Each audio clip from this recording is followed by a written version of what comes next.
Welcome to Global Sky Update. Please subscribe to my channel and press the bell icon for more updates. You need to watch this if you struggle with understanding the true dangers faced by WWII bomber crews. July 26, 1943. The world was at war, and the skies over Europe were about to witness one of the most daring daylight bombing raids of the conflict. On this day, the Allied air forces prepared to strike deep into the heart of Nazi Germany, launching a mission that would test the courage and resolve of every man aboard. Hundreds of B-17 Flying Fortresses thundered toward Germany, their engines roaring in unison as they soared above the patchwork fields below.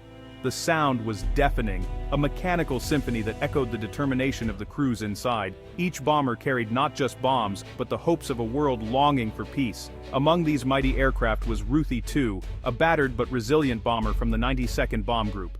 Her fuselage bore the scars of previous missions, a testament to the dangers faced on every sortie. Inside, a crew of young Americans prepared for what could be their most dangerous flight yet.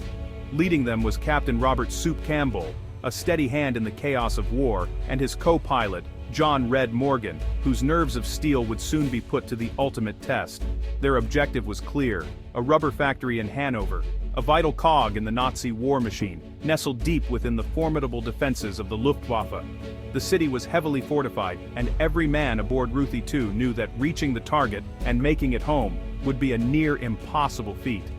The tension inside the bomber was palpable. The crew checked and rechecked their equipment, exchanging nervous glances and quiet words of encouragement. Each man was acutely aware of the odds stacked against them. Every mission meant risking everything. Gunners took their positions, eyes scanning the endless sky for any sign of danger. Their gloved fingers hovered over the triggers, ready to defend their flying fortress at a moment's notice. The formation pressed on, every mile bringing them closer to enemy territory. The bombers flew in tight box formations, bristling with machine guns. This defensive tactic offered some protection, but it also made them tempting targets for enemy fighters. The sky was both their shield and their trap. At high altitude, the air was thin and bitterly cold. The crew relied on heated flight suits and oxygen masks to survive the freezing temperatures and lack of breathable air. The constant drone of the engines was both comforting and ominous, masking the ever-present threat that lurked beyond the clouds. Suddenly, the calm was shattered. Black specks appeared on the horizon. German fighters, closing in fast. The warning crackled over the intercom, and every man snapped to full alert. Focke-Wulfs and Messerschmitts dove through the formation, their cannons blazing. Tracer fire streaked past the bombers and explosions erupted all around. The sky became a deadly battleground, filled with chaos and destruction. Inside Ruthie II, the crew braced for impact, faces tensed, hearts pounded, and hands gripped controls and guns. In an instant, the mission had changed. From striking a target to simply staying alive. The real mission had begun. Survival. Every second was a fight, every maneuver a gamble. The fate of Ruthie II and her crew now hung in the balance. The sky over Hanover was about to erupt in violence and fire. For the men of Ruthie II, the battle for survival was only just beginning. The attack was instant. German fighters slashed through the formation, their engines screaming as they dove from the sun. The sky, moments before filled with the steady drone of bombers, erupted into chaos. FW-190s and BF-109s weaved between the B-17s, their guns blazing, intent on breaking the formation apart. The bombers, flying in tight groups for protection, suddenly found themselves surrounded by a storm of enemy aircraft, each one a deadly threat. Cannon shells ripped into the B-17s, tearing through metal and glass with terrifying force. Tracer rounds stitched the sky, some finding their mark and erupting in bursts of flame and shrapnel. The air was filled with the deafening roar of engines, the staccato hammering of machine guns, and the sickening sound of explosions as bombers took hit after hit. Inside Ruthie II, the roar of guns and the thud of enemy fire filled the air. The crew shouted warnings and orders, their voices barely audible over the cacophony. Every man was at his station, eyes scanning for enemy fighters, hands gripping their weapons, hearts pounding with adrenaline and fear. Suddenly, the intercom went dead, isolating each man in his own battle. The comforting chatter that kept the crew connected was gone, replaced by a chilling silence broken only by the sounds of combat. Each crew member was now alone, forced to rely on training, instinct, and the hope that the others were still fighting alongside them. In the cockpit, a shell exploded, shattering the windscreen and severing oxygen lines. Freezing air blasted in, swirling with shards of glass and the acrid smell of burning metal. The pilots struggled to see through the debris, their hands slick with sweat and blood as they fought to keep the bomber steady. Morgan saw Campbell slump forward, bloodied and motionless. The shock of seeing his friend and co-pilot hit was almost paralyzing. But there was no time to grieve. Morgan reached over, trying to control the plane with one hand while checking on Campbell with the other, his mind racing with fear and determination. The freezing air rushed in, and Morgan's own arm was wounded, blood seeping through his flight jacket. The pain was sharp, but he gritted his teeth and kept fighting, refusing to let go of the controls. Frost formed on the inside of the cockpit, mixing with the blood and sweat of battle. In the fuselage, chaos reigned. Ball turret gunner Weaver was hit, and top turret gunner Kosuke rushed to help, dragging him from the shattered turret. The cramped space was filled with smoke, the smell of gunpowder, and the cries of wounded men. Despite the danger, the crew risked their lives for each other, determined not to leave anyone behind. With no way to communicate, the crew relied on instinct and courage.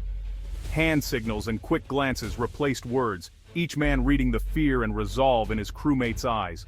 They worked together in silence, trusting that everyone would do their part to keep the bomber flying. Every man fought to keep the bomber flying.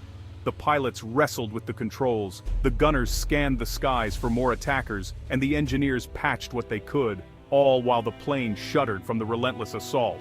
It was a desperate struggle for survival, every second a test of skill and willpower. The Ruthie II was battered, riddled with holes and trailing smoke, but the crew refused to give in. Against all odds, they pressed on, determined to complete their mission and bring their friends home.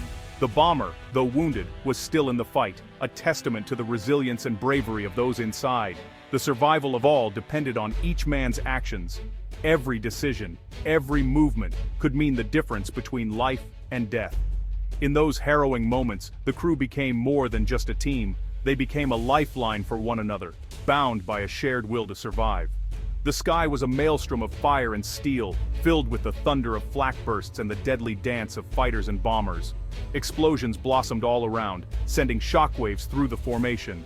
The air was thick with danger, every second bringing new threats from above and below. The fight for life had only just begun. As the battered Ruthie II pressed on, the crew braced themselves for whatever came next, knowing that survival would demand every ounce of courage, skill, and determination they possessed. The cockpit was a storm of wind and blood. Campbell, gravely wounded, slumped over the controls, sending the plane into a dive. Morgan, half frozen and bleeding, fought to pull the bomber level, wrestling against Campbell's dead weight. The formation pulled away, leaving Ruthie II exposed. Oxygen was running out. Morgan grabbed the emergency bottle, taking desperate breaths. Alone, he faced a crippled plane, a dying pilot, and enemy fighters circling. The instrument panel was shattered, the wind deafening. No training could prepare him for this. Morgan's will to survive was all that kept the bomber aloft. He had to regain control, rejoin the formation, and save his crew. Every second was a test of skill and courage. The fate of 9 men rested on his shoulders. The ultimate test had begun. Soup, it's me, Red. Suddenly, Campbell stirred, delirious, terrified, and fighting Morgan for the controls. The cockpit became a battleground, not just against the enemy, but between pilot and co-pilot. Campbell, driven by injury and fear, tried to force the plane into a dive. Morgan, desperate, used all his strength to keep the bomber steady. He couldn't overpower Campbell or abandon the controls. Reasoning failed. Campbell's mind was gone. Morgan faced an impossible choice: subdue his friend or risk everyone's lives. The struggle raged, the plane bucking through the sky. 2 men, locked in a life-or-death fight, as chaos reigned outside. The soul of Ruthie II hung in the balance. While Morgan fought valiantly in the cockpit, wrestling with the controls to keep the plane steady amidst the chaos, the crew in the fuselage faced their own desperate battle for survival. The air was thick with tension, each man acutely aware of the stakes. With the intercom dead, their voices lost to the roar of the engines, they relied on hand signals and instinct. Every gesture was a lifeline, a silent scream in the cacophony of war. We were isolated, each of us scanning the skies for enemy fighters, our hands numb with cold, our breath visible in the frigid air. The chills seeped into our bones, but we couldn't afford to falter. We were the bombers' only defense, the last line standing between us and oblivion. We stayed at our posts no matter what, our fingers frozen to the triggers, our eyes locked on the horizon. Koske, with a heart full of courage, pulled the wounded weaver from the ball turret, using his own jacket to keep him warm. It was an act of brotherhood, a testament to the bond we shared. My leg was mangled, a searing pain that cut through the numbing cold. The brutal chill was relentless, but the fire of survival burned brighter within me. We did what we could, covering Weaver and tending his wounds with whatever we had. In that moment, we were more than a crew. We were a family, united by the will to survive. The navigator and bombardier, trapped in the nose, were cut off from the rest of us. They connected to emergency oxygen bottles, their breaths measured and deliberate, each one a testament to their resolve. Each man fought his own battle, yet we were united by hope, a shared determination that bound us together in the face of adversity. The plane lurched violently, the cold biting deep into our skin, but the crew refused to give up. We were driven by a fierce determination, a refusal to let the enemy claim victory. We were a team, bound by survival, each of us playing our part in this deadly dance.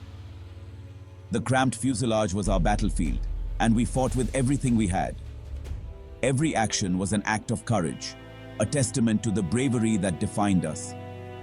In the face of overwhelming odds, we stood firm, our spirits unbroken.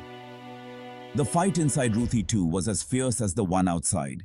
We battled not just the enemy, but the elements and our own fears, each of us a warrior in our own right.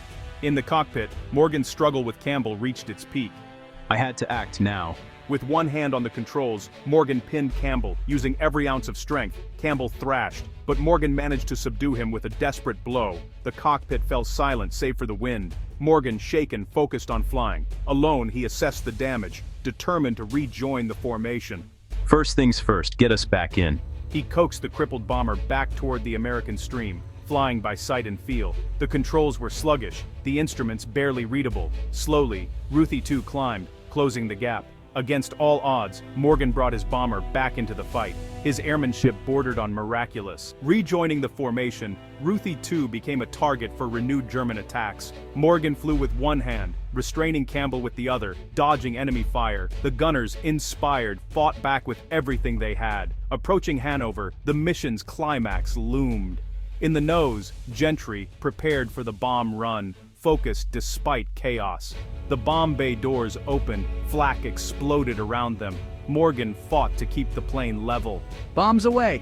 Gentry released the payload. The plane lurched upward. The mission was accomplished, but the ordeal was not over. Deep in enemy territory, the battered crew faced a perilous journey home. The battle for survival continued. Turning for home, Ruthie II limped across hostile skies. The German fighters faded, but new dangers emerged. Fuel leaks, damaged systems, and failing oxygen. Morgan, exhausted, nursed the bomber onward, relying on a dwindling emergency oxygen supply. In the fuselage, Koske found spare bottles, saving his crewmates from suffocation. I hooked up oxygen masks one by one, keeping everyone alive. Koske's quick thinking saved lives as the crew neared collapse. Crossing the English coast, relief swept over them, but the final challenge remained. Morgan, nearly unconscious, descended to thicker air and spotted RAF Falsham. With no brakes and damaged landing gear, he prepared for a crash landing. The crew braced for impact, praying for survival. The battered bomber touched down, skidding to a halt. Against all odds, they had made it home. The ordeal was finally over. Morgan's skill brought Ruthie II down safely. The crew emerged, battered but alive. Medical teams rushed to help. Campbell and Weaver were carried away. Weaver survived, though he lost his leg. Campbell, gravely wounded, died the next day. The rest of the crew, shaken but alive, owed their lives to Morgan and Koske. Morgan received the Medal of Honor for his heroism, fighting both the enemy and his own pilot to save his crew. Koske was awarded the Distinguished Service Cross for saving his fellow airmen. The story of Ruthie II is one of courage, sacrifice, and unbreakable bonds. In the chaos of war, ordinary men found extraordinary strength. Their actions changed the course of events. The legacy of Ruthie II endures, a testament to the power of teamwork and bravery. Their story remains one of the most inspiring sagas of the air war over Europe.